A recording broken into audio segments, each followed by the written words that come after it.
Ens trobem al número 1 de l'Avinguda Camí Nou.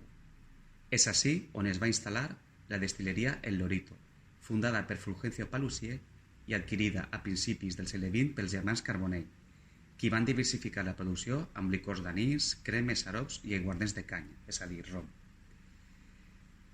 Destil·leria Llorito, juntament amb la de Ramon Benedito, van ser les dues fàbriques de licors que van representar a Benetússer en l'exposició regional de 1909 a València. Relacionada amb aquesta antiga fàbrica de licors, trobem un testimoni de la nostra veïna Roberta Marcelino Quiles, qui va dir en el seu dia, i referent amb un episodi relacionat amb la Guerra Civil Espanyola. En la antigua vivienda familiar del Lorito, hoy La Bolera, se construyó un refugio haciendo una zanja. Un día bombardearon Castellar y todos los vecinos bajaron a refugiarse en la zanja. Pero como las bombas pasaban silbando por encima, nos asustamos aún más y salimos todos corriendo a meternos en la casa, debajo de la escalera.